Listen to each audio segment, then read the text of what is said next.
This interesting and very exciting story began with the main character suddenly opening her eyes in surprise. It happened one sunny day. She, Lilian Sergeyevna, 12 years old, fell from a tree which she had climbed to annoy her sister Eloise. The girl was so shocked that she remembered her past life when she was young. She was left an orphan. Everyone said that she was too evil to please anyone. They didn't give her money from her parents' insurance. She had an unhappy childhood because her aunts and cousins hated her. Everyone asked her why she needed to study so much and called her ugly. She endured all this and became an adult and also gained independence, along with the inheritance of her parents. Those who raised her shouted at her why she was so ungrateful. So she successfully entered a prestigious university and became the best in the mechanical engineering group. She thought that a road strewn with flowers awaited her. The heroine failed miserably at an interview at a large company, where she confidently submitted her documents. How could they refuse such talent? But as if this wasn't enough for life, the girl learned that her friend had gotten this position thanks to the influence of her parents. But when they did group assignments, she only got out thanks to the heroine. And so, from the very first step into society, she received a cruel slap in the face. Trying to calm down, the girl drank all night. The heroine was so angry that she drank more than usual, and life did not go according to her plan. The girl was very angry, walked along the road and swore, how could they lose such talent and take such a scoundrel girl? It will still affect them in the future. Just when she thought things couldn't get any worse, and was thinking about how she would start preparing a new resume, she was hit by a truck that drove onto the sidewalk. He sent her not to the road strewn with flowers, but to the afterlife. Such was the end of the small theater of Shin Yun's life. She was reborn and understood how senselessly she had died. The girl began to rise, thinking about whether someone had arranged a funeral for her. But it was no longer important. Why think about a dead body? The problem is that now she is in the body of a member of the Duke of the Duke's family, Sergeyevnev. It was very strange. Even though she lived here until Shin Yun's memories returned to her, this place now gives her goosebumps. This was the home of the heroine of a hardcore dating sim, the companion of a demon lord.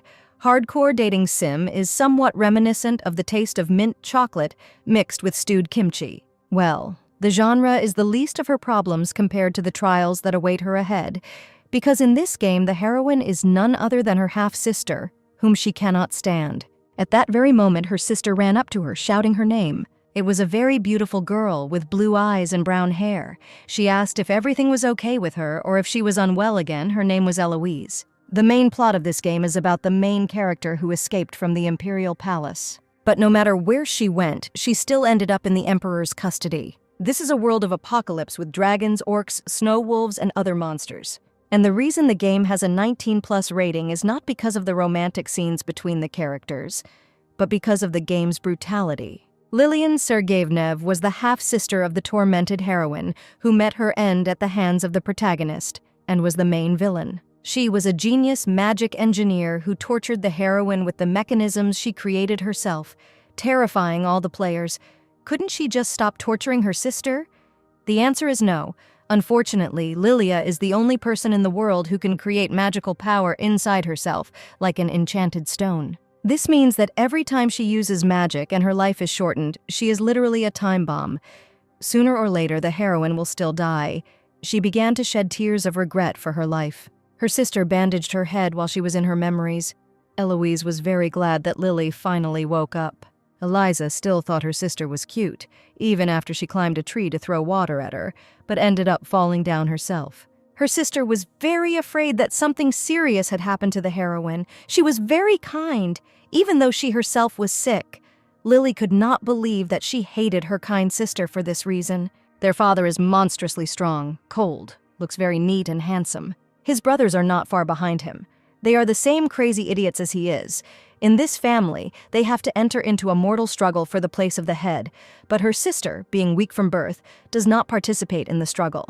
For the same reason, everyone dotes on her because of the feeling of resentment. The heroine had a desire to make fun of her sister, as if someone was persuading her to do it. Lily wondered if she was obsessed with the role of the villain in the game. Should she follow the original plot? She did not understand what to do, and therefore began to cry very loudly. Eloise was very worried because she did not understand what had happened, but she cried because her angel sister, who constantly takes care of her, will still end up being imprisoned by a crazy psychopath because of the developers, and the heroine of the Person of the Enchanted Stone has a limited life. Well, it suddenly dawned on her. She just needed to make sure that all this wouldn't happen. After all, if she doesn't use magic, she will survive. She will save mana, collect a stash of money, and run away with her sister to a warm and peaceful country in the south. Especially from the main character, a psychopath, the sister will make sure that he does not even cross paths with Eloise. Last night, she made a firm decision, but now she awkwardly asked her father what it was. Her father, who had gone out hunting monsters, suddenly returned, and when he came back and said he was glad to see Lily, he had a little boy on his shoulder. He just mercilessly threw the boy on the floor and said it was a gift. The girl did not understand how a person could be a gift, but her father was sure that children her age loved to play with dolls.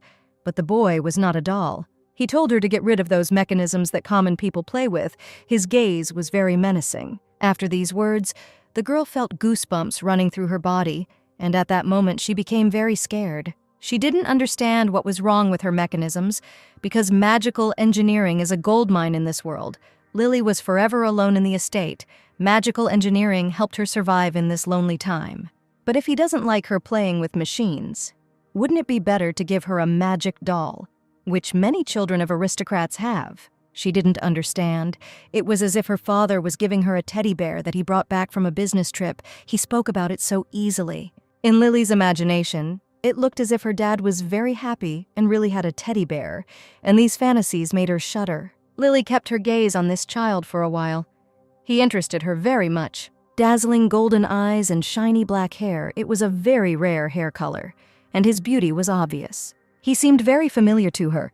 She was afraid that it might be him. She immediately asked his name, to which the guy remained silent at first. While Lily's father was standing behind him, he very rudely asked and ordered him to answer her. The guy gritted his teeth and said that he didn't have a last name and his name was Eden. The girl knew it was him, which clearly didn't make her very happy. It was Eden von Chekhov, the main character of this finished game, who also happens to be a crazy emperor who puts people in jail for any little thing. The illegitimate child of an empress, abandoned at birth, a hero unable to die who lived wandering in the slums. He was the main character who became the demon lord in the game. However, the slums where he spent his childhood were the territory of Sergeyevnev. If you think about it, the lands of Sergeyevnev, which are close to the territory teeming with monsters and poorly guarded, are the perfect place for the developers to shove the main character there. Even if that's true, it was never said that the main characters met at such a young age. The girl began to rummage through her memories to remember something like that. Part of the dialogue of the elder sister in the original, Eloise said that the emperor burned down their house and that they had nowhere else to return to. The heroine recalled whether there was such a plotline. Could it be that the reason he burned down the entire area was not because of obsession, but because of a childish grievance? The girl immediately turned to her father. She believed that Eden needed to be released immediately. She told her father that she had already grown up and was too old to play with dolls, and the guy needed to be returned. The father asked if this meant that she was refusing. Well, she didn't have much space in her room for one more thing. That's what she called the guy. Father said that he already belonged to her, so if she wanted to get rid of him, then let her do it herself. She understood how he was suggesting that she get rid of him, by feeding him to the monster by throwing him in the forest. But even though Eden is a madman who imprisons her sister, one day he will become a hero who saves the world. So if he absurdly dies here, the world will also end. This cannot be allowed to happen, the heroine was very worried. The father was simply indignant, made some kind of sound, and said that even to throw out the trash, the daughter still needs a father. He ordered her to give the guy up, but that wasn't quite what she wanted. She screamed sharply that she had no choice, and that she looked at him and really liked this doll. She began to touch Eden's cheeks and admire what a beautiful and sweet doll he was. She thanked her father for such a gift. She was very afraid to touch him because he was angry, but she introduced herself to him. She hoped that he would be patient a little longer. The father said that the doll should call the owner master. The girl asked her father not to do this. The exhausted boy simply muttered rudely that Lillian was his master. First, he needs to get out of here. The girl suggested the doll go play family. She was going to apologize to him after that and free him. Her father told her to do whatever she wanted and just left. When he left and his force stopped, the main character thought that they had escaped. But the guy she was holding pulled his hand away and told her to let go. But Lillian put her hand on his shoulder and turned to him. She asked why his father caught him. Since he was supposed to run away, the boy was perplexed. He asked what kind of nonsense she was talking about and was extremely indignant, because it was she who said that she wanted to play family with him. The girl looked at him and began to associate him with a cat. Well, it was very similar. He asked if the girl wanted to break his arm like she was ripping off a dragonfly's wings, or if she wanted to hang him upside down and watch monsters hunt him. But the girl hadn't planned any of this at all, and was surprised that he thought of her that way, who he even took people for. She whispered to him that she was not going to play with him, and it was a pretense to please her father. The guy listened to her attentively. She told him to focus all his attention on what she was about to say. She revealed to him the secret that she wanted to let him out of the castle. He immediately became sad, because did she really want to say that she would eventually leave him? Well, he still didn't think he would stay in this place for long. He really didn't like aristocrats with their whims. The girl called him because he was about to leave. They needed to come up with an escape plan. She also said that she would take him to a safe place. He asked her what a safe place was. He was a very lost boy, but Lily said that such a place existed. This is not a slum or a castle, a place where no monsters will chase him. The guy remained silent because most likely he didn't even believe her. The Empire is not as hellish a place as this border region, so if you go inland to the capital, you can live in peace. The castle may look amazing from the outside, but in reality it is an evil palace full of evil people. For example, her father and brothers. They all don't even smile. If this one falls into the hands of her family, they will mock him and then throw him into the forest. Before that, she needs to escape from this crazy place. The problem is that the heroine herself has never left the castle alone. The sister appeared immediately. She asked why she was wandering around here like that. The girl was very scared. Eloise told her sister that she had just woken up and needed to take care of herself, but Lily was clearly uncomfortable. Lily wasn't very happy about her sister's arrival. She understood that if they met now, Eden would fall in love with her at first sight. The sister called Lily to bed to rest, but the girl was clearly confused. This moment could have been the starting point of obsession, captivity, but Lily screamed at her sister not to come near. With these words, she hugged Eden, who clearly did not like it, and shouted at her to let him go. Eloise did not understand what was happening. The sister came closer and asked who this strange child was and why her sister was hugging him, but the heroine could not explain anything. In the near future, this garbage trash will put her sister in prison and never let her see the light of day. But the girl couldn't say it directly, and she simply shouted to her sister that this boy was her doll. Eloise was shocked. How could he be a doll if he was a human? The heroine confirmed that he was indeed a human, but was her doll. The heroine thought how such a smart daughter, like her sister, could be born to their father. At this time, he was screaming for her to let him go. Eloise said that since he was her sister's friend, she wanted to introduce herself and asked if they could say hello. But Lily got scared and said that her father had given her the toy personally. She started to get hysterical that he belonged only to her, and could not allow her sister to lay eyes on her things, only she would play with him. The sister was clearly very frightened by this reaction and stopped. After 12 years of training in anger and stubbornness, these emotions come easy, but it still confused the heroine a little. She mentally apologized to her sister, but said that she was going to her room and that her angel sister should not follow her, since she would be playing family with a doll. As soon as they entered the room, Eden immediately asked what happened.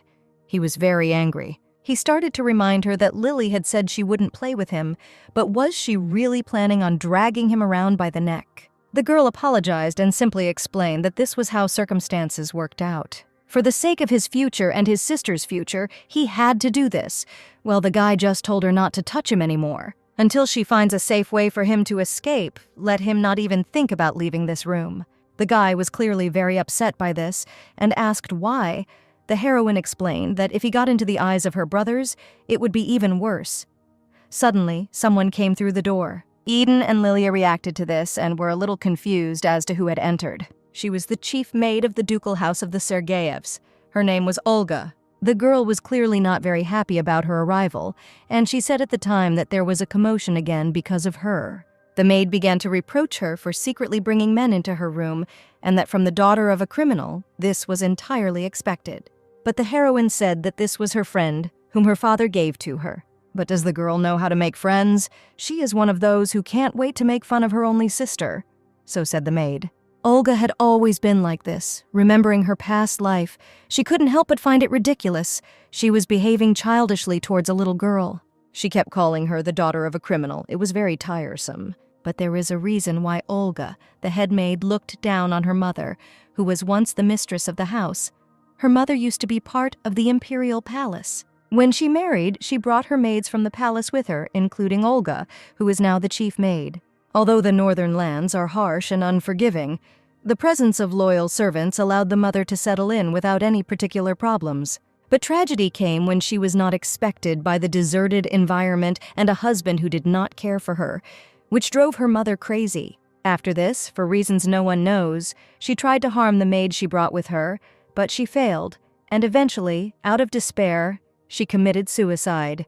Although she failed to harm anyone, the betrayal enraged the maids, and since they had nowhere else to direct their anger, they took it out on their daughter.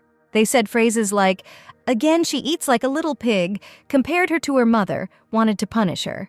The girl cried at night with scraped knees and bruises all over her body and thought they were just being caring. After her mother's death, she believed that she could only rely on the maids. She missed her mother very much. The mother herself told her daughter not to trust anyone in this house, not even her father. She could only trust her and her maids. She said that even Eloise was lying and that they were the only ones who truly cared. Every night, the mother whispered these words to her daughter. Everyone in the house cared only about the sick sister, even the father. Every time their indifference hurt the girl, she remembered her mother's words, because they would never be on her side anyway. And she didn't need love. She consoled herself with the thought that the maids were taking care of her, but they mocked her, reproaching her with her mother's words that they were the only ones who needed her. The girl was afraid to be left alone and therefore did not want the maids to leave her. But on this day, Lily decided that she had had enough and was very serious. When she recalls her past life, it becomes clear that these people are real experts in bullying. The maid noticed that the girl was looking at her strangely. The maid also noticed that the girl had returned to her vulgar hobby again. The heroine was very surprised by these words. She immediately ran to the table to check her mechanisms. All the mechanical parts that were lying on the table and disappeared. It was very sad news. The girl started yelling at Olga because she told her not to rummage through her table, but the maid didn't care. The girl could recreate many of the details, but not Roxy. She immediately ran to the trash can and was glad that they were not thrown in the trash. She was very lucky that she found them earlier. She took out her invention, hugged it like her own child, and smiled sweetly. Roxy wasn't just a machine. She was created with love. If you complete her design and turn it on, Roxy can fly around the castle and also record everything while the girl is locked in the room. She was very angry that someone dared to touch Roxy. Her gaze hardened, and she sternly told Olga that she told her not to touch her things. The head maid laughed and noticed that the girl was raising her voice at an adult because of a cheap toy. She was glad that she could punish the heroine again. It was terrible how deeply the abuse of the child had taken root. Even though she has an adult mind, she still retreats. She did not understand how she could even think that she was her person, who would replace her mother. The maid told her to kneel down, but the girl refused. She remembered that she was still Lady Sergeyevneva. Lilia asked why she should kneel before her. She also reminded the maid where her place was because the girl was the Duke's daughter, so it was not she who should bow, but Olga. The main mistake was that the girl allowed herself to be treated like that. The maid was stunned. Looking back, the girl realized that she had been convinced that their cruel treatment was discipline, but she had thought so because she was scared. But now she remembered her past life and understands that she must live a new life. Olga didn't understand why she was behaving like this today. Had she really gone crazy, like her mother? She was going to scare her even more so that she would behave as usual. She stood over her and asked menacingly if she had gone mad. The girls felt a little uneasy because Olga was very big compared to her. And what can you say? The maid was bigger than most men. The heroine tried to pull herself together. Everything would be over if she retreated. She threatened the maid that she would tell her father everything that was happening here. The maid laughed loudly. She blindly believed that the girl's father would not listen to anything. She claimed that he did not care about the words of his daughter, who did not even wield a sword. Lily thought that she had had these thoughts in her head before this situation, but now everything was different. Lily grinned evilly and asked Olga why she thought so. She pointed at Eden, who was very scared when he heard his name. "Although it is a bit sloppy, isn't it cute?" the girl asked, and also boasted that it was her father who gave it to her. She whispered to the guy to play along with her a little, and if he did, then she could help him so he could escape. The guy stopped denying and simply fell silent. He understood everything. The maid stopped laughing and simply asked what it all meant. Beauty was a rare thing in their time, but the father brought this beautiful thing especially for his beloved daughter. Does Olga really still think that he is indifferent to her? He really was very handsome. Olga would hardly have thought otherwise. The maid didn't even argue, which meant she bought it. Of course, there is a possibility that the father gave it to her just on a whim, but who cares about the truth? It will just help you win with a little trick. Olga said that she hadn't seen the girl for only a few days, and she had already become so bold, smiling rudely. The woman said that it made her happy when she saw how much Lily had grown.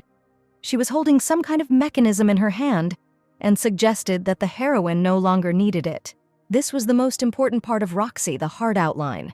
The brazen woman threatened the little girl with Roxy's heart. How can she behave so meanly and childishly? Lily simply asked for the thing to be returned to her. But the woman had a condition. Only if she did not go to the owner and swear not to disturb him. Lily didn't like this condition at all. She understood that the maid was simply scared, but at first she wasn't going to agree to it. She tried to pull herself together. Even if she screamed and fought, nothing would change. She remembered all the injustices she had faced before. She just needed to quietly collect evidence and wait for the right time. In her past life, she had to wait 10 years to get her parents' inheritance back. She asked if she asked for forgiveness, the maid would return her heart, to which the old woman replied that it was possible. In her mind, the girl had already agreed to kneel down and beg, but sooner or later Olga would catch her. But suddenly the guy stopped the girl.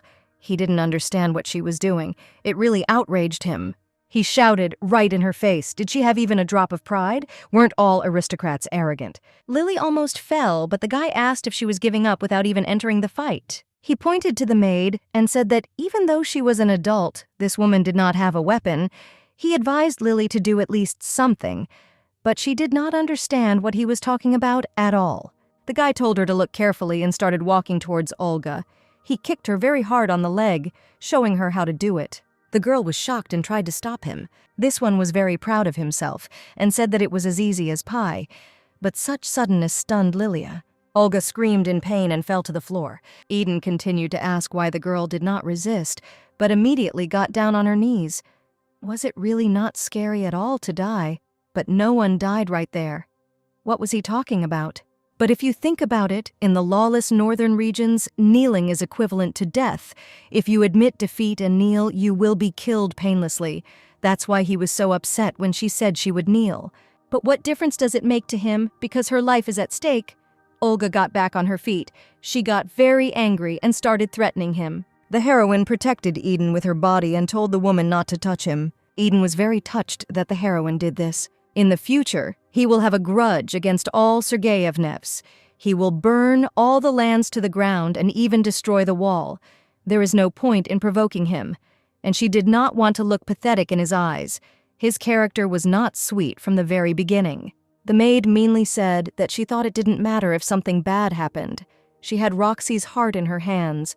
Lily was very scared. She was a very nasty woman. She asked the maid how long she thought she would remain a helpless child and threatened that she would regret it. But these words did not frighten the woman at all. The green-haired maid asked if the heroine was even sure that she would be able to grow up, since the battle for the place of the heir would soon begin. She was right.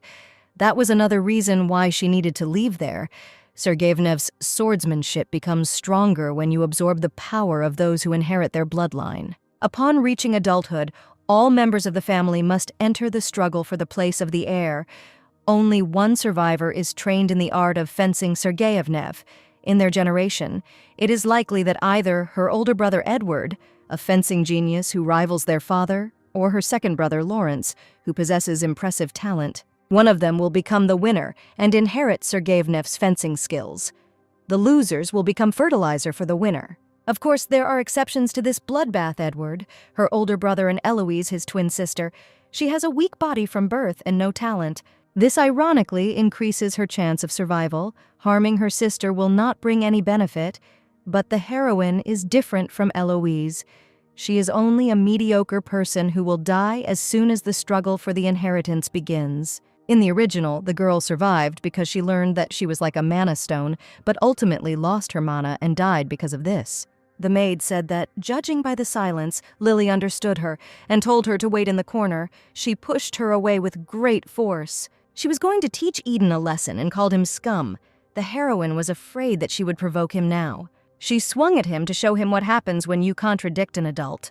But the girl pushed him away and screamed at Olga not to dare touch him. The blow fell on the pouring, which made her very scared. She thought it would be better if she hit her than Eden, as everything around her began to shine with rainbow colors. Lily opened her eyes, and it seemed to her as if something exploded. She looked at Olga, who was lying unconscious on the floor. It was completely unclear what had happened. Olga was covered in wounds and burns, but why did she look like that? A sudden explosion of rainbow debris. The girl looked at it and couldn't believe that it was the explosion of magical power that was mentioned in the original. Did she really unknowingly use magical power in response to Olga's threat? All those sparkles were her life force. How much time did she lose from this? Eden saw it all. He said in surprise that she used magic, but the heroine began to deny it all. The boy didn't understand why she was denying it, because she made that white thing explode and send that woman flying. She's a magician. The girl simply closed his mouth and said that it just seemed to him that such a little girl, how she could use magic. Only the smart guys from the academy are capable of doing this. She didn't want anyone to know about her magic, but Eden asked what kind of explosion it was if not magic. The heroine began to tell him something about static electricity. Suddenly, Eloise came into Lily's room, which left the children a little stunned. It was just another problem on her head why she decided to come now. She asked to open the door for a short while, as she found her sister's behavior a little strange, and she became worried, but no one was going to open the door for her. Olga was lying on the floor, still unconscious, and her sister clearly shouldn't have seen this. I just didn't understand the heroine's behavior. The sister should never have seen all this. The girl stood and did not understand what to do. Lily was rushing around the room, not understanding what to do, and her sister continued to knock on the door and ask if her little sister really didn't want to talk to her. She couldn't just send her sister away, especially since she was very upset because she thought that they simply didn't want to talk to her. But the girl ran to the door and said that she was here. She didn't want to be a scoundrel in her sister's eyes anymore. Lisa asked if she would open the door for her, but when she received a negative answer, she asked her to simply listen. She said that she never wanted to take her things, not even once. She was very happy that her father gave her a friend, because there are no children her age here, and she never had friends. But of course, friends cannot be given and accepted as gifts. Lily knew she had said these words in a hurry so that they wouldn't see each other, but it seemed to bother Eloise a lot. Lisa felt very sorry because she was lying in bed and could not take care of her sister. The heroine asked what her sister was apologizing for, since it was she who treated her badly. She told her sister that it was not her fault that she was sick and lying in bed, and that she did not need to apologize for it. Eloise was very pleased with this. Her gaze became more lively. She thanked her for her words, and now she's happy. The girl did not understand why she was so happy about these words, because she had worried so often. Eloise said that she would like to see her sister and talk to her more. The heroine might have wanted this too, but now it was impossible. If Olga woke up here, there would be even more problems. Lily said that if her sister came to apologize, then there was no need. She also promised that she would come to her room later, but in her thoughts, she only had one thing in mind, that the only one who should apologize was her. The sister was very happy. She also said that she would be waiting for her very much, and the heroine had a smile on her face from these sweet words of her sister. Suddenly, a cleaning of the room was organized. These shiny things were lying everywhere, which cost several days of life. They could be removed, but what to do with Olga? It was bad to think that I would have to clean everything up myself if Olga found out that it was my doing. She would tell her father about it. The girl started kicking the maid while she was unconscious, because she treated her very badly, and because of this she had to activate magic. It seemed that she was in shock and couldn't come to her senses. The girl was thinking about kicking her a couple more times while she still had the chance. Eden quietly came up behind her and asked if she was dead, and offered to teach the heroine how to dispose of corpses. But the maid was still breathing, and Lily was afraid of Eden. He continued to talk about how magic had gotten into her, but the heroine told him to watch his words, since she had no idea how to use it. The guy said that she is strange. Why does she say that she can't do it, although she just did it?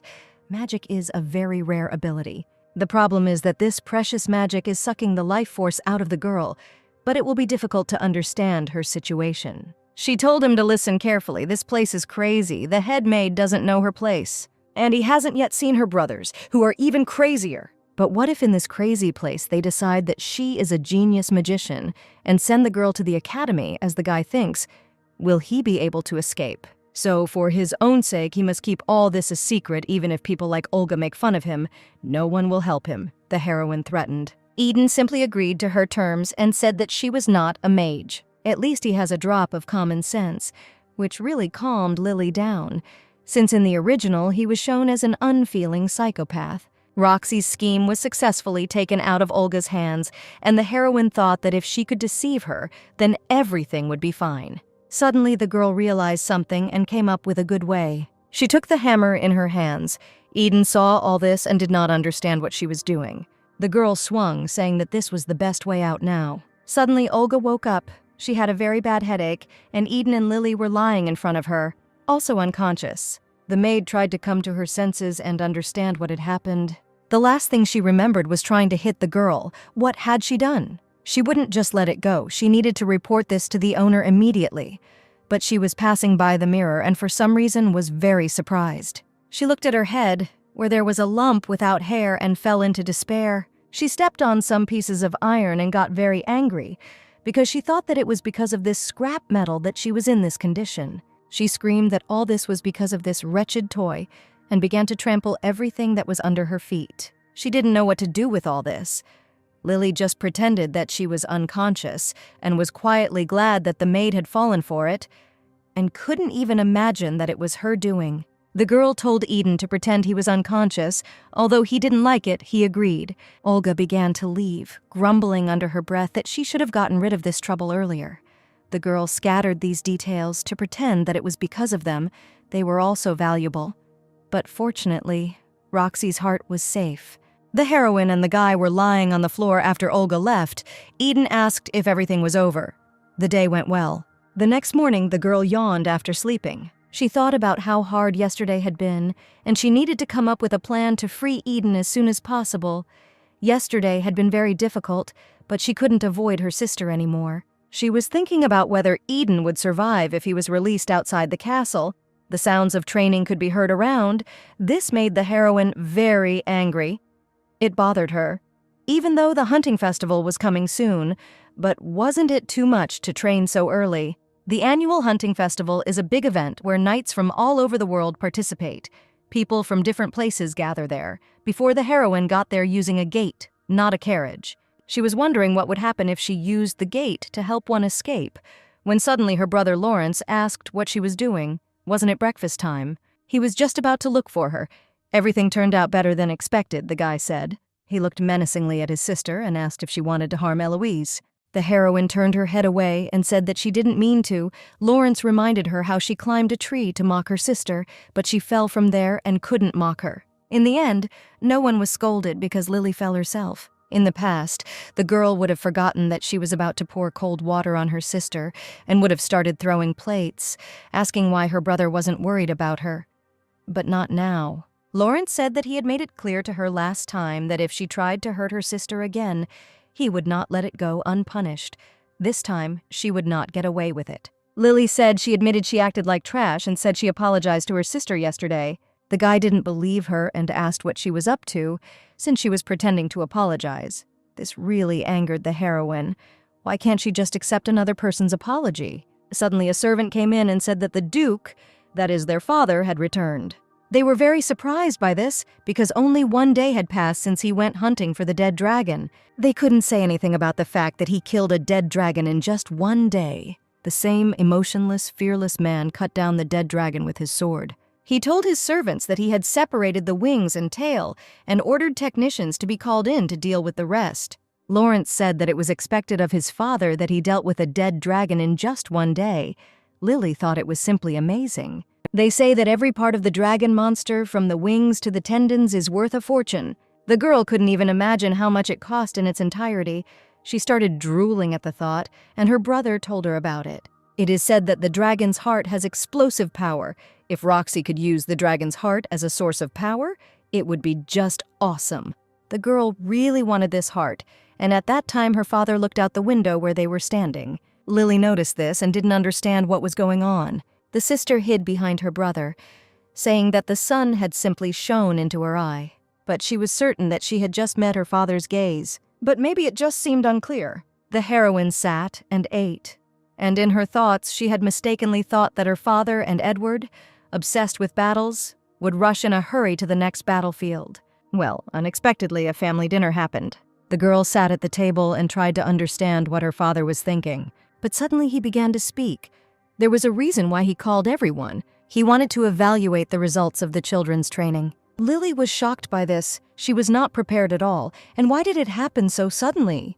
There is a tradition according to which candidates for the place of the heir show the result of training to the current head once a year, but now is not the time. The girl raised her hand and told her father that they had another month to train. Suddenly, Lawrence told his sister that a month of training would not turn a nobody into someone worthwhile, and he took it out on her again. A place of tedious ceremonies, Edward suggested. They could have a fight for the place of the heir. He didn't think that a few years would change anything. Lily was very scared by this, because if a fight for the place of the heir took place now, it would be the same as saying that she would be killed on the spot, like her brother Lawrence. She was very angry with her older brother and looked at him while he ate. Suddenly, Edward's father told him that the ceremony was mandatory. Until his brother and sister came of age, there would be no battle for the place of heir. The brother apologized for his intemperance and bowed to his father. The heroine thought that today her father's stubbornness was good for everyone. Suddenly, the older brother started saying that he mentioned it because a couple of bugs appeared in their family that only eat. He meant the brother and sister. Lily didn't say anything because she didn't want to fight directly, but she understood the pressure Lawrence was feeling right now. The thought of meeting a monster in the form of Edward in the future becomes more and more terrifying with each passing day. But now was not the time to worry about anyone else. The girl decided to ask her father what the test would consist of. The Sergeyevnev family is famous for their swordsmanship. But fortunately, the test is not only about swordsmanship, it can be passed using your powers of magic or magical engineering.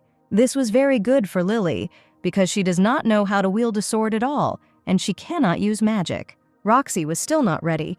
All that was left was to hope that it would be something simple. Father said he would tell me the details before the test itself. His gaze was as cold as usual. He told everyone to come to the training ground in an hour. Everyone was very surprised. Lily immediately ran to her room because an hour is very little time, and she had to have time to think of something. She knew something was wrong when he suddenly called everyone to dinner.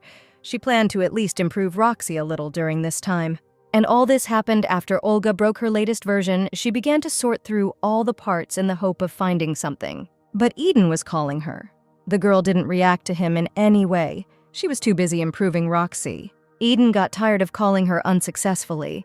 He picked up the wrench, dropped it, and called Lily not even by her name, but by her mistress. She finally paid attention to him and apologized because she was a little busy right now.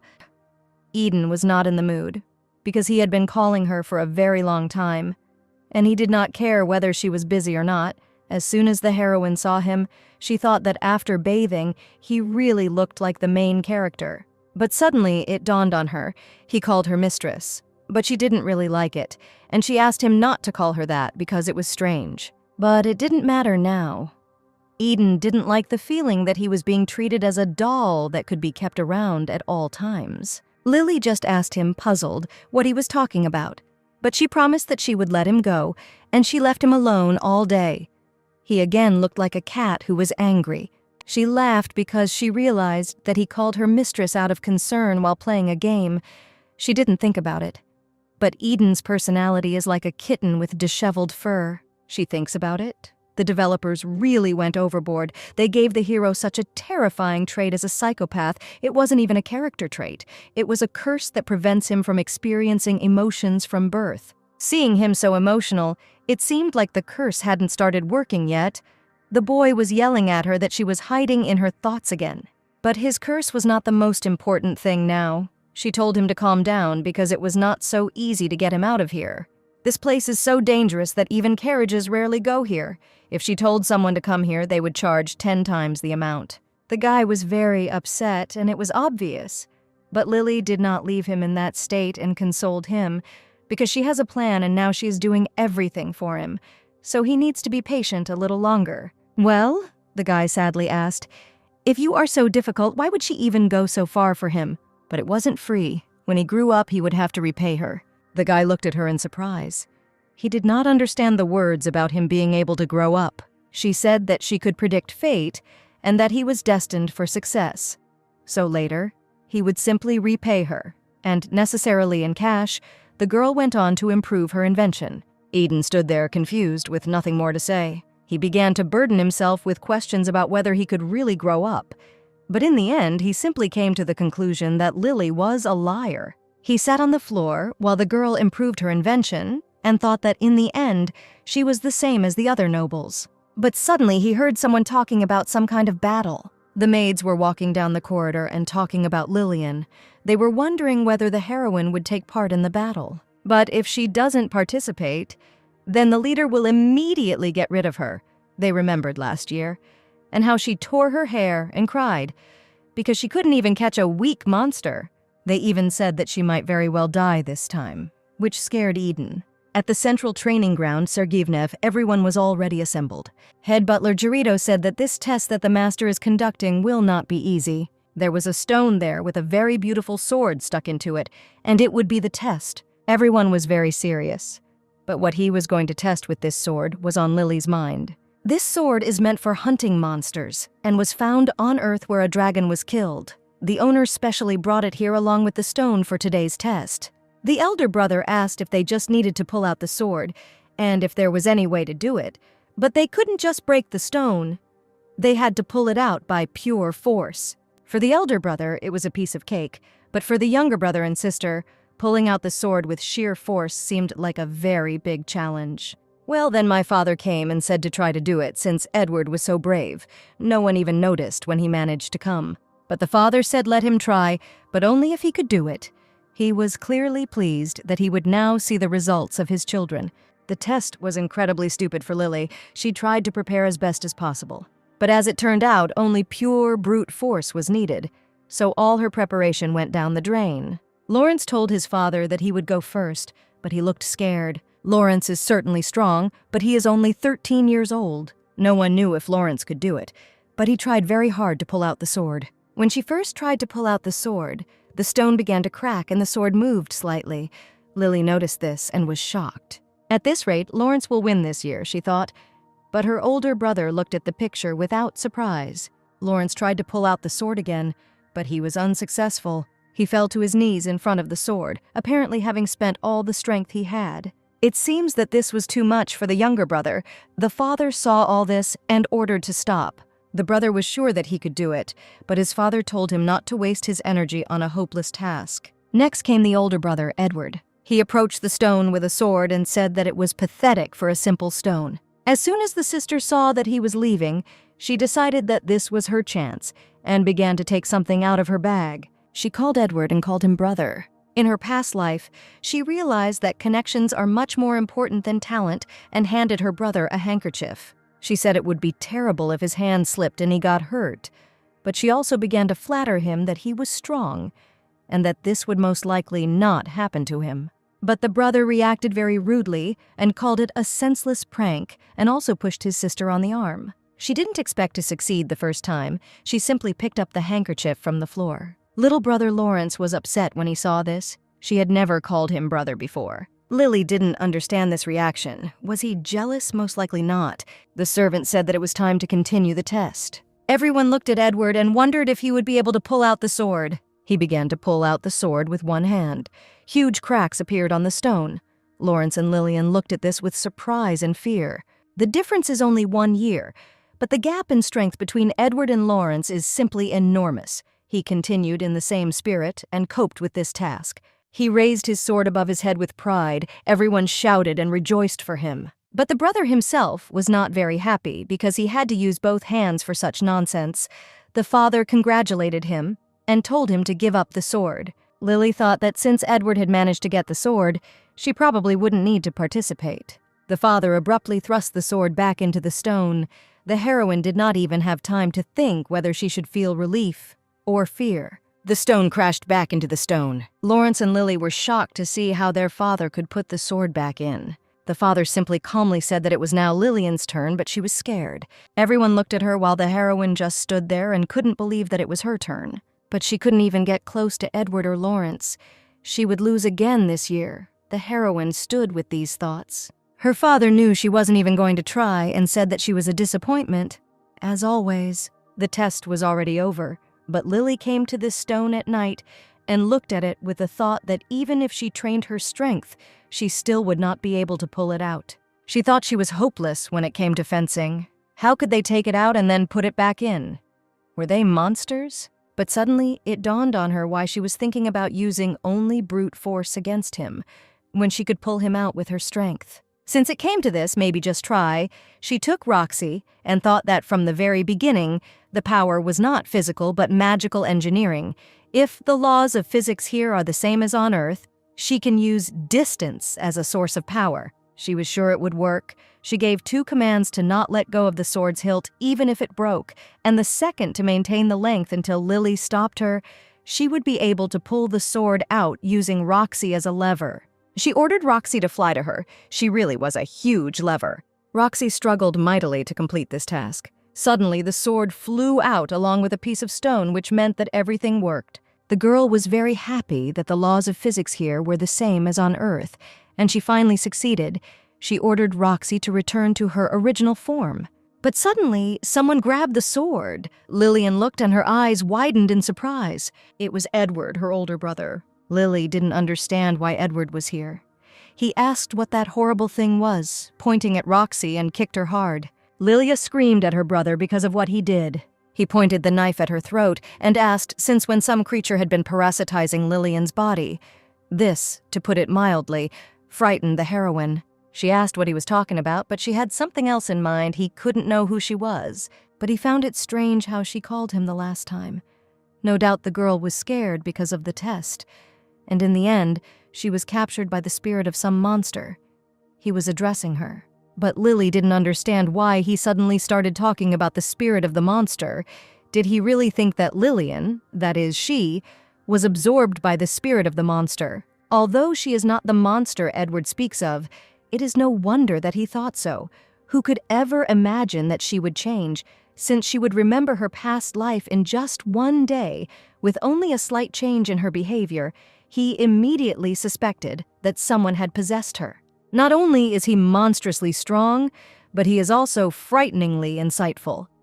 But the heroine shouted at him not to nitpick over trifles. He didn't like that she got the sword with Roxy's help.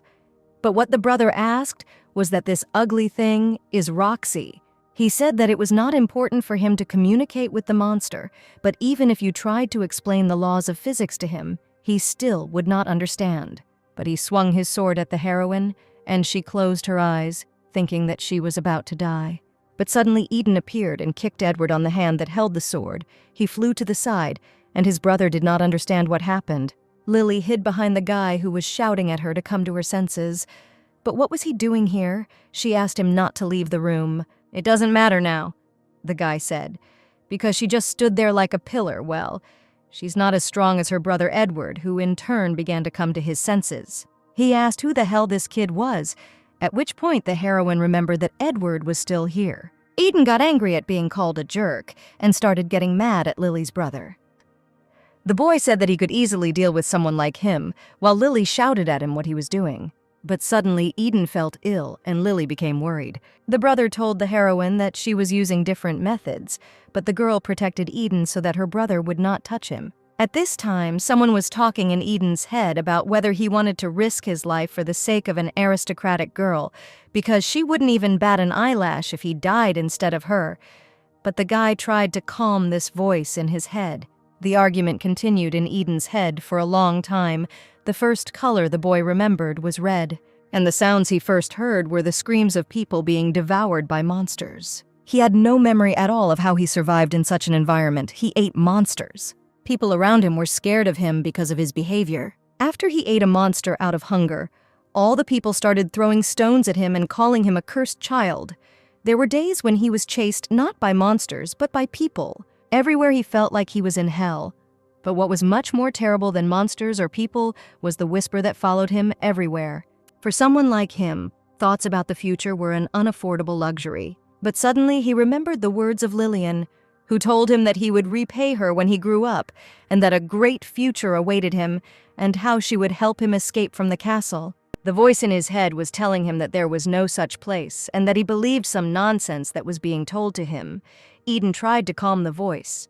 The voice said that no matter how hard he tried to run away somewhere, he couldn't escape his thoughts. The guy couldn't stand it and screamed. Suddenly, someone started calling him, which caused him to come out of his thoughts into reality. It was Lily. She was worried because the guy suddenly passed out. She was going to hold her brother back so he could get back to the room. Edward said they were two ragamuffins who were always causing trouble. But Lily continued to defend her friend and called her brother trash. She screamed that neither she nor Eden were trash or monsters, and no one was allowed to call them that. But the brother didn't believe that she was his sister. He didn't believe that such a stupid girl could cope with the test that even Lawrence failed, especially using only his mind. He said that she would have to prove that she was not a monster, but there was only one way to see the blood. Monsters have blue blood, and humans have red blood. Only in this case will he believe her. One way or another, Edward will still hurt her. But suddenly someone came and asked what they were all doing here. Of course, everyone paid attention. It was my sister. It was unclear what she was doing there, but she just wanted to congratulate me on finishing the annual test. She woke up late because she felt unwell and asked if the test was finished yet. Lily immediately grabbed Eden and buried him in her shoulders so that he wouldn't see her, but her sister recognized the boy. Brother told Lillian to give it to him. He looked very scary. The heroine screamed that neither her sister nor her brother should be interested in her doll, only she could play with it. Her brother looked at her menacingly with his white eyes and reminded her that he had told her to give it to him. The girl noticed how his gaze changed. She could not move because of his murderous intent. Her brother asked why she needed someone whose origin was unknown. What if he was infectious? He also reminded her that, at the end of the day, her body is his food, and he doesn't want her to be mistreated. The word food really bothered the heroine. It wasn't enough for him to treat her like a monster. He also considered Eden a microbe. She didn't know why Edward was so interested in Eden, but one thing was clear: he wasn't in a state to talk normally right now. She said that Eden still belonged only to her. The heroine ordered Roxy to go to her.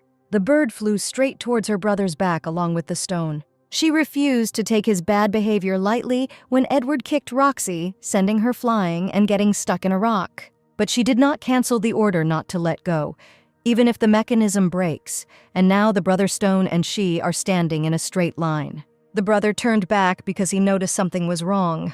The rock and Roxy flew straight into his face. It was a perfect hit. He was lying on the floor on his knees and trying to get up. In just a split second, he managed to protect himself with an aura. It wasn't that easy to deal with him. But it didn't matter. Now they needed to take advantage of the chance to escape. Eden screamed for the heroine to put him back, but they had to get out of here quickly. Suddenly, in a hurry, the girl crashed into someone. She and her friend fell to the ground. Suddenly, fragments of her magic began to fall from under the girl's hand. This was a critical moment, but it was only after some time that she noticed the magic fragments. Did she really unknowingly introduce magic into Roxy? The shard is so small that even she barely noticed it. She hopes Edward won't find out. Suddenly, she was addressed as a lady. The servant said that she needed to go with him, as the Duke was waiting for her. The girl was very surprised that her father called her right now, but Giretto confirmed it. The heroine was very scared, as it was a personal conversation with her father before. She would have been terribly scared and tried to avoid it at any cost. But now she was glad that her father called her. This was the perfect time to escape, and a chance to show him Roxy. She was going to gain recognition as a magical engineer and get money for her projects. She told Eden to wait quietly outside the door until she spoke to her father, to which the boy replied that she should mind her own business. Already in her father's office, the heroine thought that he had called her into the training room or office. But he called her into the bathroom, and her father finally waited for Lillian to arrive. He said he heard how she was able to pull out the sword. He already received the report. He asked menacingly what he meant by this, that she immediately gave in to him. But when he left, she secretly took the test. He put a lot of pressure on the heroine, but she tried to calm down and not get nervous. She finished testing Roxy's ability, so she needed to show her father her skills properly.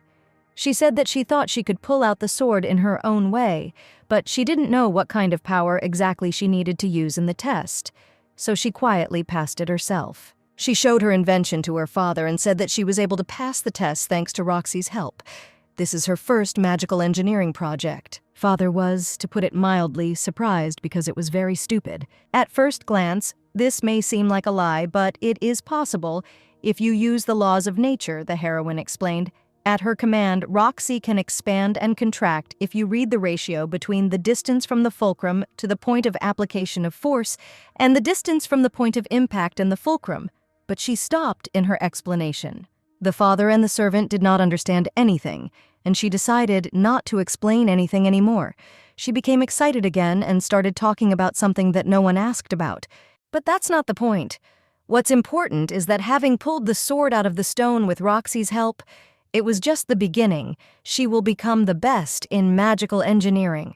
Even though she had no talent for fencing, she was determined to prove that she could be useful to the family. The father didn't know what to answer to this and simply remained silent. Then only when he began to say that tools were only cowardly means for weak losers, she wanted to say that she was ready to put her life on the line for this useless trash, asked her father. Well, Lily admitted that she had no talent for fencing, and no matter how much she trained, she would never reach Lawrence's level, let alone Edward's. So she wants to use everything she can to pave her own way. She doesn't want to fight a hopeless battle.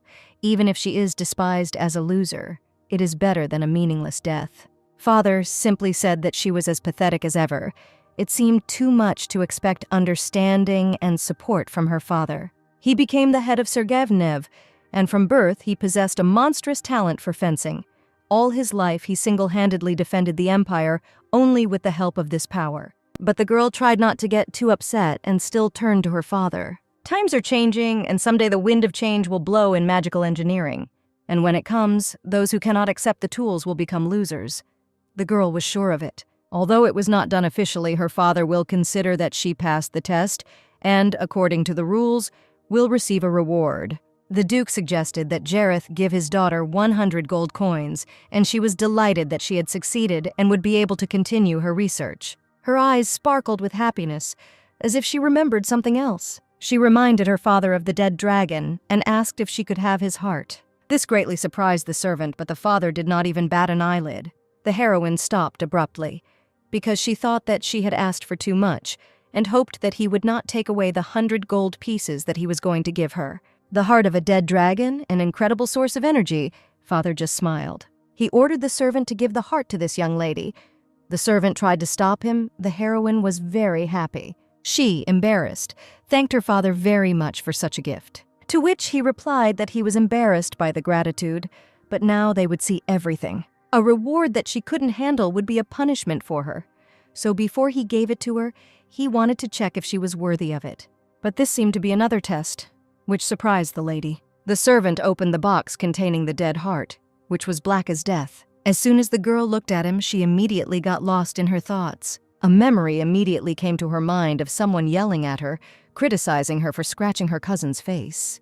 It was her aunt. Shin Yuna tried to explain everything, but no one wanted to listen to her. They shouted at her that she was very difficult to love. Even all her classmates despised her. Everyone kept telling her that she wouldn't be able to go to college unless she got a scholarship, so she studies like her life depends on it. But the girl walked with the thought that everything was fine. She didn't care much about it. She resigned herself to the fact that she was destined to be alone. Suddenly, a scene flashes through her memories of her playing the Demon Lord's companion, the very game in which she is now the main character. But suddenly her father woke her up. She was deep in her nightmares. The girl woke up in tears and was even happy to see her father. A second ago, she was looking at the heart of a dead dragon and did not understand what had happened to her. A dead dragon draws negative emotions out of a person and makes him see nightmares. He causes despair in the enemy using powerful illusions and hypnosis. The dark energy remained in his heart even after death, which is why the heart of a dead dragon is so dangerous, his father explained.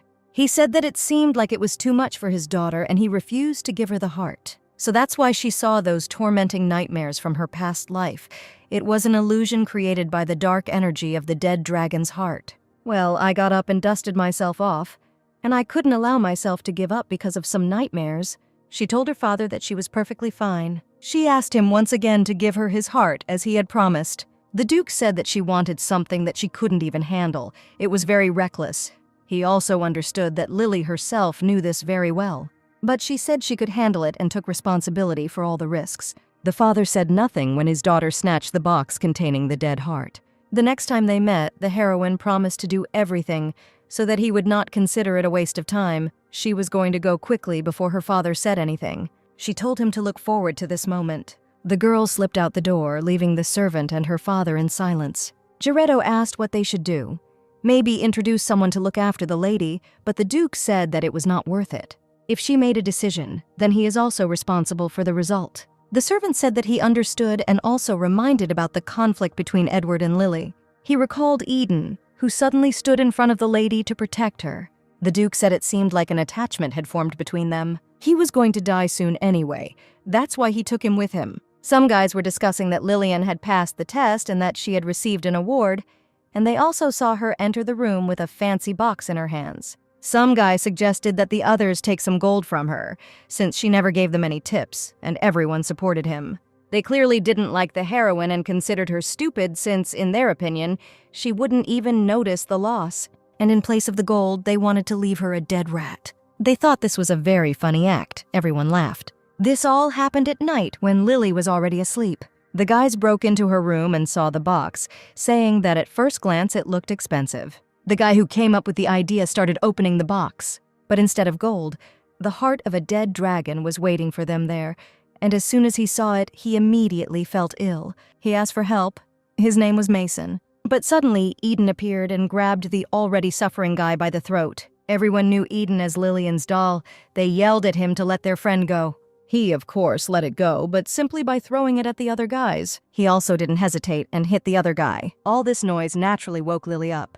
At first, she didn't understand what the noise was, but as soon as she came to consciousness, she heard human screams and saw Eden. She rushed at them with a pillow, screaming about what they were even doing in her room. But she was going to attack them, but everyone was already lying on the floor and asking her for help, because Eden had beaten them. They were the guys who bullied her. She knew this was coming. They came here to mess with her, but they ended up running into Eden. Eden was still holding him and hitting him, which scared the lady a lot. She touched his shoulder and asked him to stop because he could kill him. But the guy removed her hand, as if he was afraid of her touch. Of course, he had been sensitive before, but not to the extent that had happened to him during this time.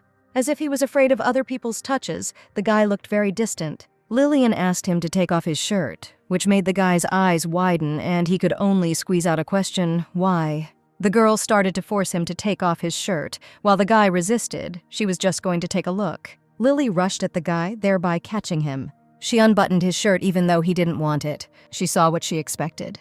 There was some kind of magic in his chest. It was a curse. The curse was located right next to Eden's heart and apparently affected him. Although in the future he will become an obsessed protagonist who throws everyone into prison. But now he is just a child. The girl touched him and asked if he was in much pain. But the guy said that it wasn't really anything. It just happened when he moved too much. He would get better soon. But he was all sweaty. The heroine didn't understand what to do. Even the doctor couldn't do anything, since it was a curse.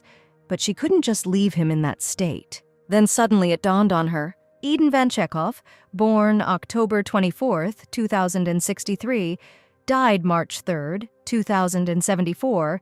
In The Companion of the Demon Lord, officially, Eden died at the age of 12. It was such a stupid mistake that it caused a stir, but it was never corrected. In the end, all the fans just shrugged their shoulders, as they thought it was a typo in the main character's age. But what if this death was not related to the body, but to the soul? Today is exactly the 3rd of March, 2074, the day of the death of Eden's soul. The game said that from a young age, this one was callous and cruel, but the Eden she knew showed anger, irritation, and even tried to protect the heroine. Lily's memory flashed back to moments when she hid behind her friend, who was trying to protect her, and how he was angry and irritated. If he loses his self because of the curse, then it makes sense why he is like that in the original. Luckily, his emotions were still intact. The heroine had a chance to help him, even if not today, but eventually the curse would consume him, which meant she needed to deal with this problem before it was too late. She turned to the guy and said that she would break his curse. This one just smiled and asked if she really thought he hadn't even tried to do that. How could she deal with something that even the church hadn't been able to solve? She immediately became sad, because he was right. There are currently no priests in the church with enough holy power to remove the curse. The church is already rotten to the core. She just needed to calm down and think. She didn't have holy powers or healing abilities, but she did have knowledge from her past life and Lillian's magic. Come to think of it, when she was little, she secretly brought the first version of Roxy into the room and raised her. One day the servants fed her poison. The poison was not strong, but for the little bird it was fatal. Watching Roxy grow weaker every day caused great sadness as she could die soon, so the girl added poison to the maid's bread to take revenge. But when she turned away, Roxy ate the bread. The heroine thought that now Roxy would die and cried out all the tears she had. But after that day, Roxy became stronger, which was shocking. Now that she has the knowledge of Shin Yuna, she realizes that she can get rid of poison with poison, a method often used in modern medicine to treat cancer or poisoning. The curse of dark magic is a product of darkness. Holy power that removes the curse and comes down from the light. If you multiply a negative value by a positive, you get negative. But if you multiply a negative by a negative, you get positive. Replace the negative number in this formula with poison, and then replace the poison with curse, and maybe she can use the curse to get rid of curses. Luckily, she has what can be called the essence of dark energy. The girl approached Eden, who was putting on his shirt, looking dissatisfied. In a very frightening manner, Lily asked him if he minded if she performed a little experiment on him. The guy clearly didn't like this at all. He shouted that she was talking nonsense, but the girl couldn't be stopped. She started telling him about poisons, negative to negative, but the guy didn't understand what she was talking about. But she later said that explaining the principle was a waste of their time, shouting that he was not in the mood for games. Well, he understood perfectly well that they couldn't just leave all this like that. At this rate, he will soon lose consciousness, and he will not have the strength to resist, so it is better for him to cooperate with the heroine while he is still conscious. Eden didn't know what to say and simply remained silent. It was raining outside. It was already late evening, and in one of the rooms of the palace, an experiment was taking place. The guy lay down naked on the bed, and the heroine asked him if he was ready. She was sure she was right, but it was just a theory. She was still afraid that something would go wrong. She uses magic to save the guy at any cost. The girl opened the box with the dead heart. She immediately began to be tormented by nightmares and hallucinations, voices of people from a past life, who shouted at her that she was a useless piece of trash, that there was nothing attractive about her, that even if her parents were alive, they would still abandon her. But she tried her best to cope with it. The guy noticed it and asked if she was okay. She was in a lot of pain. It felt like she was going crazy, but the voices kept coming. They took her in because she was a member of the family. Others in their place would have abandoned her. But for Eden's sake, she must endure it. The girl, through all her suffering, took the heart and applied it directly to the guy's curse. All these nightmares were not going to stop. Through tears, she continued. These nightmares were not new to her. She screamed at him to stay conscious and not pass out, even though he was in pain too. If he couldn't stay conscious, then he just needed to focus on something else. It was almost the end of the experiment. The guy was almost passing out, but he saw Lily in front of him. She looked like she was about to die, but why was she so desperately trying to save him? The boy's eyes showed no signs of consciousness. He was in so much pain. Suddenly, a powerful explosion of dark energy occurred in their room. Eden couldn't take it anymore and screamed in pain. The heroine noticed that there was a very powerful flow of dark energy, Did everything really work out? Once it was over, Lily asked Eden if he was okay. She immediately went to check what was wrong with the curse. The guy's chest was absolutely clean. The guy was unconscious, completely exhausted, but very handsome. Even the trace of the curse completely disappeared, which undoubtedly surprised the heroine. She was very happy that her theory worked and that she was able to help her friend. In the end, magic is also an ordinary object. As long as you can put it into a variable, even complex and powerful magic can be controlled with mathematical calculations. But for Lillian, this also did not pass without a trace. She began to turn off. She told Eden, who lay unconscious, that since she had gone so far for him when he succeeded, he should not forget her, and fell asleep next to him. Olga tried to hide her bump with her hair, but hair will never grow in that place again. She ordered that the heroine not be fed for 3 days, so that she should cry and regret her mistakes, or so the head maid thought. Since that day, she has not been given a crumb of food, so she must be starving to death. Now she will desperately wait, clutching at her empty stomach. Even rotten food that only looks edible will be a blessing for her. The Duke had just left on another expedition, so Olga could punish the girl again, or so she thought. As soon as she entered her room, she immediately angrily asked for forgiveness for forgetting to bring her food. She hoped that she would beg her for forgiveness, with tears in her eyes. But as soon as Lily noticed her, she simply asked again what she said, and practically didn't react at all. She didn't need food from her since she had already eaten, which of course surprised the maid. But no one was preparing food for her in the kitchen. How could this have happened? There was a plate with bones near the table. She didn't understand how this was possible, since she had given a special order in the kitchen not to cook for her. As soon as she looked up, she immediately noticed Eden lying on Lillian's bed. She couldn't understand how the toy dared to sleep on the aristocrat's bed, and could it be that it was this worthless creature that brought her food? She immediately began to say that the thing brought from outside had such disgusting manners, and was also going to punish him. But Lily wasn't going to stand for it and ordered Roxy to bite her. The bird immediately pounced on this evil woman and began to bite her on the back of the head. The heroine got really angry and started talking about how she irritated her, but she said she was fine. She also asked if the maid had been sick recently, since she had passed her final exam and no longer needed to bother bringing her food.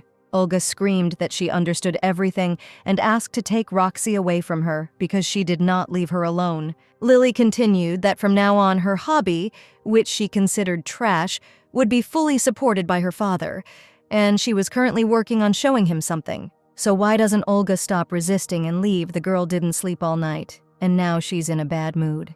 The lady couldn't hold back and shouted at Olga. If she ignored her again, she had no idea what she would do to her. She was already on edge since he still hadn't woken up, and she didn't want to tolerate Olga's type of interference any longer. The maid didn't understand what had happened to Lily, but she didn't want to believe in the Duke's support either, because she didn't believe that she had passed the test, that even the master's second son had failed. She had just accidentally pulled out the sword using a cheap trick, or so Olga thought.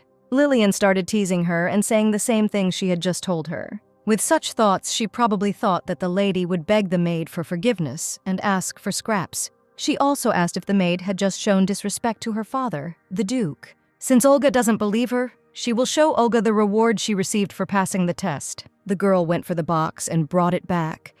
It was the heart of a dead dragon. A dark aura was still emanating from this box. The maid's eyes widened. She couldn't believe that this was the heart of a dead dragon. How could they give something so valuable to the daughter of a criminal? She rushed at the girl as she could not believe it, and snatched the box from her hands. The box fell, and the heart fell out of it. Olga said that it seemed that the lady had not even learned to lie properly, but she didn't even have time to finish her sentence.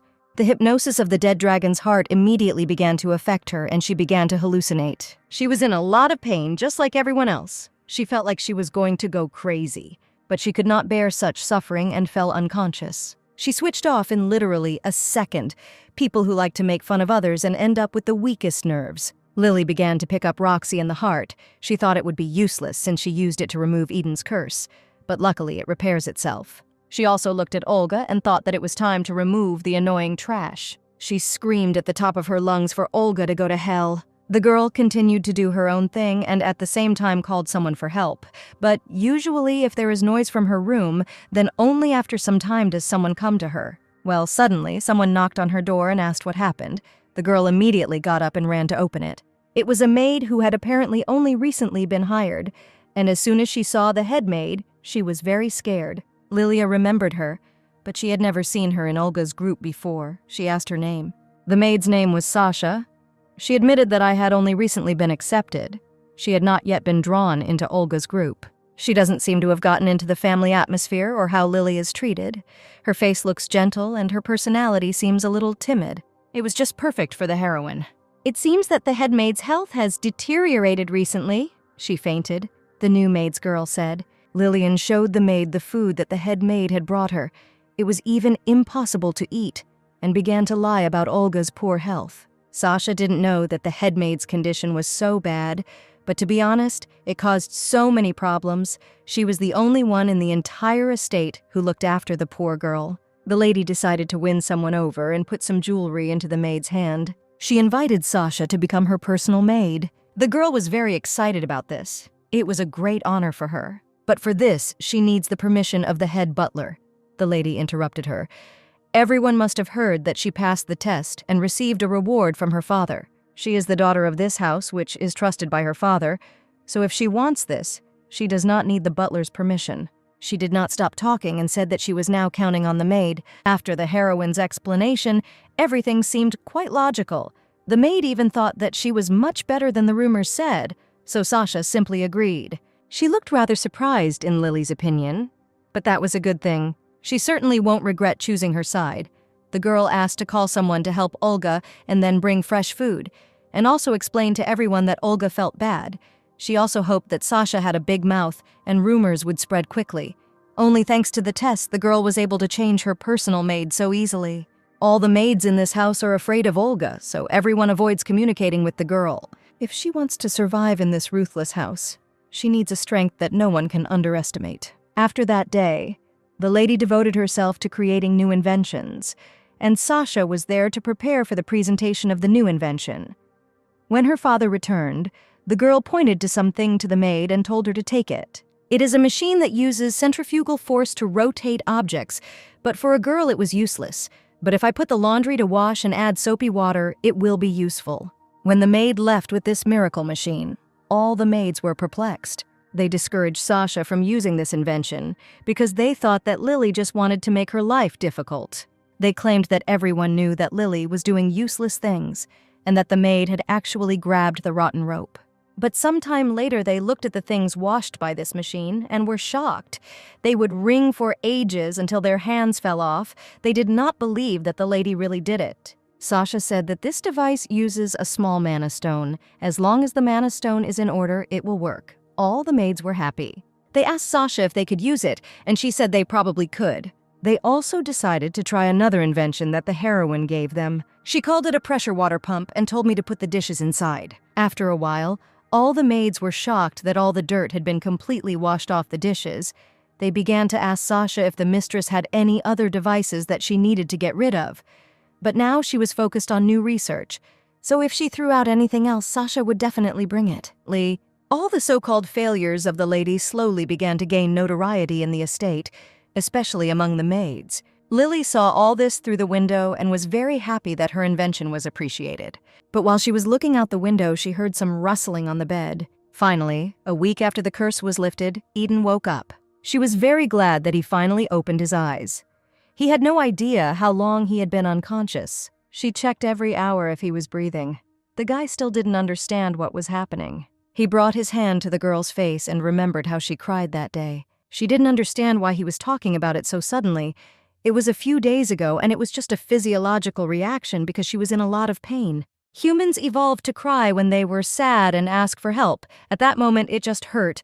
Eden thought she was a liar. But what was more important was whether his body was okay now. She needed to check his wound. As he sat down on the bed, Lady noticed that his shoulders had become a little broader and he had grown a little taller. Did the curse slow down his physical growth? Anyway, it's good that the curse is gone. Using the dragon's heart was worth it. Eden became embarrassed and asked why she went so far, since she said that the heart was very valuable. She was happy because she thought that this was his way of expressing his gratitude. He looked very nice. Well, in a way she saved his life. Maybe when he grows up he won't kill her as a token of gratitude, but asking her not to kill him when he grows up seems a little strange. She reminded him that when he grew up he would have to pay her a high interest rate, so it was better not to forget about it. She helps him because she believes in his future. Eden again could not answer anything to this. She asked him why he was silent. He wasn't planning to run away. He just said sweetly that he would pay her when he grew up. Finally, he believed that he could grow up. Several days had passed since Eden had awakened, and outside preparations were in full swing for the start of the hunting festival. Previously, the girl would have refused to participate and locked herself in her room. But this year, that won't happen because this hunting festival is the best chance to help Eden escape. Since this is a major event involving knights from all over the continent, there will be multiple teleportation gates open. If she pretends it's an accident and pushes Eden towards one of them, he will be able to escape safely. Well, this festival is also important for the girl because the reward in this hunting festival will be the thing that is the key to her escape. So she was determined to win this year. The guys who were training didn't understand what was happening to the lady.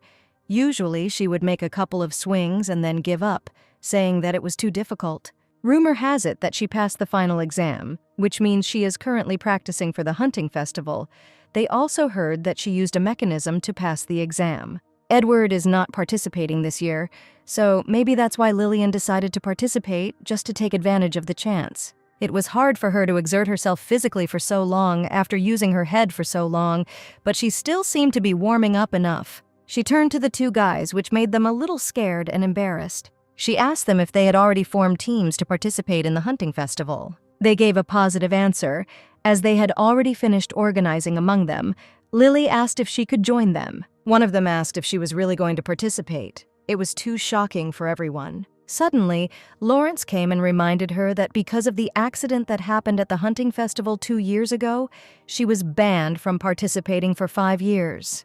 And she asked if she should be reminded of that incident if she had forgotten. She brought a low-ranking poison monster, which ended up splattering the entire hunting tent with poison, but she eventually escaped from it. She was indeed banned from participating because of this situation, but in the end, Lawrence had no choice but to destroy the poisonous monster. She said it won't happen again, and that's why she's training.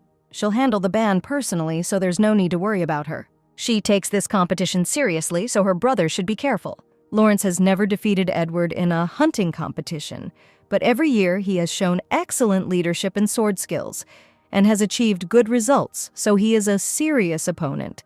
Lily said that he does not need to help her like that time, because this time she will defeat him. She smiled sweetly and told her brother not to expect mercy. The brother took offense at her, turned away to leave, and told her not to behave stupidly. This time he wouldn't worry about whether some low-level monster would finish her off. The girl was delighted and shouted, did everyone hear her ambitions, and also invited everyone to join her in defeating Lawrence. Suddenly someone addressed her in a serious voice. The heroine was approached by the commander of the 1st Night Squad, Jean Hillis. He told her not to interrupt the knight's training and to be prudent. The lady asked for forgiveness, but said that she was in complete despair and could not participate in the hunt without partners. She told him that if he was really worried, he could team up with her, but she noticed a guy standing behind the commander.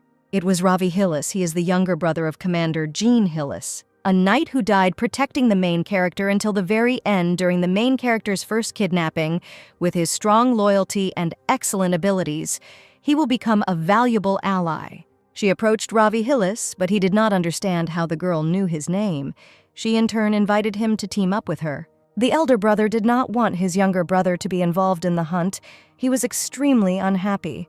Although he seemed meek on the outside, he would eventually replace Jin as the knight's commander, as Lillian recalled. She remembered the reason why Ravi could become the next commander, because in the original, Jean Hillis died during the upcoming hunt. She couldn't just leave it like that and proposed a bet. This time, she will save the life of Jeannie Hillis to form her own strong team. She understands that the knights do not want to be on a team with someone incompetent, but she also needs a team. The one who lost to her in sparring would join her. That was her bet, and also her order. Jin agreed to these conditions, but if the girl lost, he asked her to immediately leave the training ground. Lily was very happy that he agreed and called her personal servant to bring what the heroine had prepared. As usual, in a hurry, Sasha brought her on a tray what the heroine had wanted to try for so long. It was some kind of glove with a mana crystal, a new invention of Lillian. The boys at the training grounds were screaming about how she could bring a piece of metal into the sacred training grounds, but it didn't bother Lily one bit. There are no weapons restrictions in hunting, and right now she is looking for a hunting partner, so there is no problem with that. Jin agreed that it wouldn't cause any problems. She asked if she could start first with a sword in her hands. The guy said that he would not hold back. He was very interested in why she was so confident in her abilities. She thought of challenging the Knight Commander with such a crude tool he would not spare and show the difference in their strength.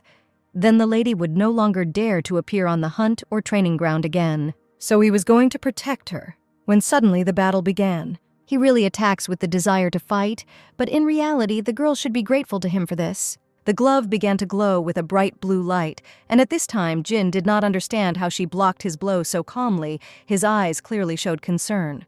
The glove absorbed the force of Jin's punch and can also release it back. He put all his strength into this attack, but it didn't affect her at all. Jin started screaming what she was doing. He was very surprised, but she absorbed the energy that he directed at her.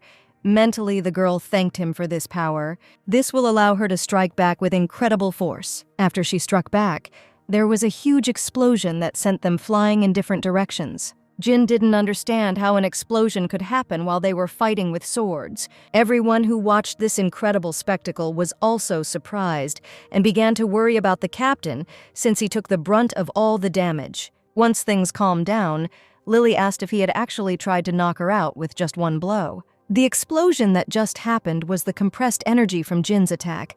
A normal knight would never be able to comprehend such a level of power. But thank God she had the gauntlet, so she was able to show off its effectiveness in front of everyone. As soon as one of the observers called it magic, the heroine immediately became angry. Since this device was created using magical engineering, she screamed so that everyone would remember this. The commander did not understand how this could be magical engineering, since it did not have such power. Lillian turned her attention to the commander, who was sitting on his knees. His foot went out of the arena, which means he lost. He, like all normal men, and especially the knights of the city, accepted his defeat even if he had not crossed the line. He would still have lost. He confessed these thoughts to the heroine and stood proudly before her. He got down on one knee, kissed the girl's hand, and said that he would accompany her to this hunting festival. With a bold smile, Lillian simply welcomed him to her team. The commander looked at her and did not understand. She was so confident and with a relaxed demeanor and a blinding smile. He couldn't believe that she was really like that and not like all the rumors. But the girl did not forget about the captain's younger brother and told him that she wanted to fight with him now. But the guy refused to fight. Also got down on one knee and asked to honor her by allowing him to join her team. He will also accompany her to the hunting festival. The older brother was very much against this. Lily asked again if he was sure that he didn't even want to fight with her. He wanted to be with the lady from the very beginning, the nice guy admitted. From the moment she looked at him and not his brother and said his name, he knew in that moment what he wanted. The older brother rushed at Ravi, reminding him that he said that he could not participate in the hunting festival. The festival is always dangerous, but this year even more so. This was due to the fact that the festival coincides with the emergence of the centipede from hibernation. If something happens to Ravi, their mother will definitely not survive it. But the brother was very persistent. He wanted to join the festival as a knight of the Sergeyevnev family. Ravi reminded his brother that he was not only a brother, but also the leader of the first detachment of the Sergeyevnev Knights. In this harsh northern territory, the commander could not always protect someone just because they were one family. But Lily intervened in their conversation and said that there was no need to be so protective of his younger brother. Ravi is quite strong after all. He is a knight who has undergone training from Sergeyevnev. Great, now we just need to complete the team. She was the strategist, engineer, and brain of the team. Jean was a veteran and a skilled fighter. Ravi was flexible and agile. All that was left was to find a strong man for the team. She began to look around when suddenly she noticed a tall guy. She immediately approached him and asked his name. The guy's name was Cannon. He happily introduced himself. She asked this strong man if he already had a team, to which she received a negative answer. He also agreed to join her. Commander Jin looked at him with some distrust. He is undoubtedly incredibly skilled and has monstrous strength, but he has one significant drawback. He looked at the guy as he was enjoying his new team. Like a child, his intelligence was below average. In the midst of all this chaos, Lilian Sergeyevna's team was formed, and the team was the perfect fit. The team composition was simply flawless. Everyone had their own strengths that complemented each other. It was a perfect balance. But even with such a composition, it seemed she forgot something her two brothers, who were like monsters, immediately flashed through her thoughts. But any shortcomings can be compensated for with the right equipment, just like today. As the leader of the team, the girl planned to make her new friend stronger. The next day she came to the forge. There she was greeted by the blacksmith Olsen. He was the only blacksmith Sergeyevnev and the only one who took her development seriously and saw potential in them. He had helped the girl countless times. He found each of her drawings quite interesting, and he couldn't wait to see what she came up with this time. She put a huge drawing on the table and looked at it very carefully. He looked at the drawing and really appreciated her idea. The lady asked if he could create it. It would, of course, be very difficult, but he would do everything possible. The heroine was counting on Olsen. This thing will surprise everyone at the hunting festival. It was the main character's secret weapon. The girl was about to leave, thanked her beloved blacksmith once again, to which he replied that he would try very hard to do what she asked him to do. While the girl was walking, she thought, she formed a team and gave the order to the blacksmith. The most important task remained: how to get permission for her father to participate. Suddenly she saw her maid Sasha, who was in a great hurry to go somewhere. The heroine, of course, became very interested in where she was running, and she asked her. Sasha did not hide anything from her and told her what was happening. This greatly interested the lady, and she also began to hurry. There was no way they could miss such a spectacle. There were a lot of people on the training ground. As soon as Lily got there, she couldn't get through the crowd of people, as if everyone had gathered for an important event. Suddenly, someone grabbed her from behind to lift her up, which surprised the girl very much.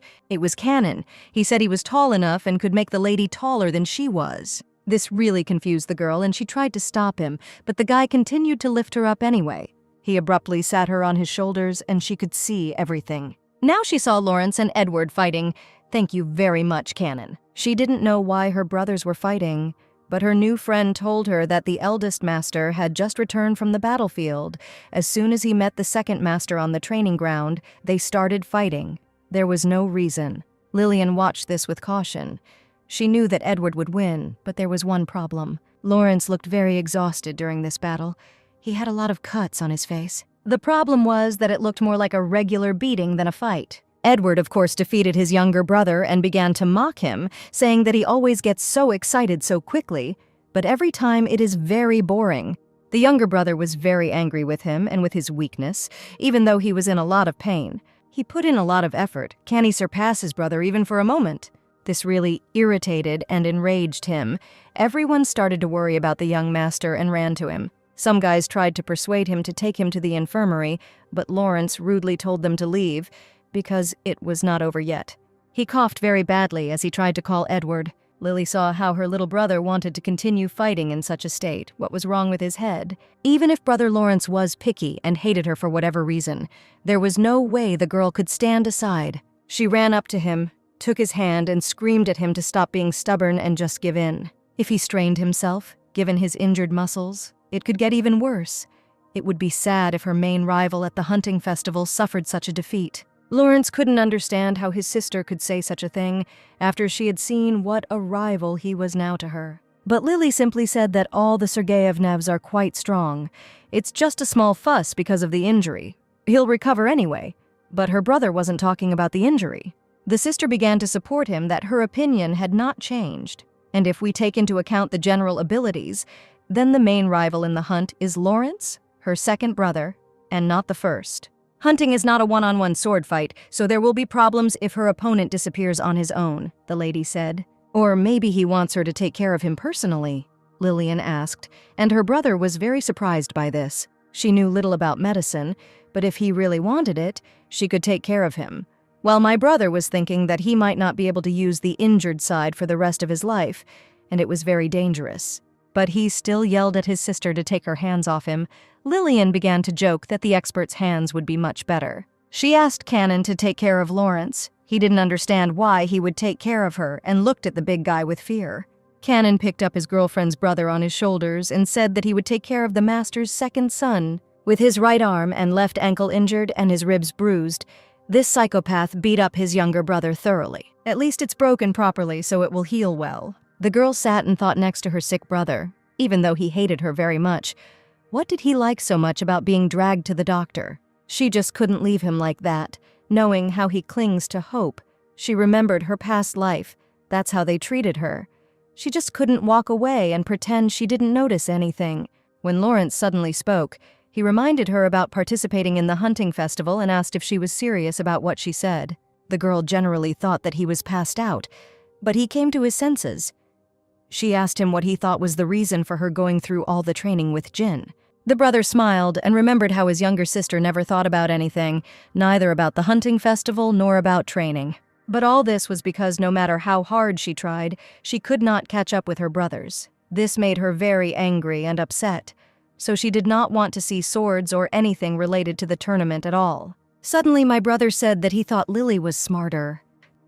Lillian was mentally very angry with him and hoped that she'd simply heard wrong. But Lawrence said that if she was labeled as hopeless, her father might just throw her out of the family. Then she can avoid a stupid battle for the place of heir. The heroine thought it would be just like Eloise, who was expelled due to poor health, but it depends on the father's wishes.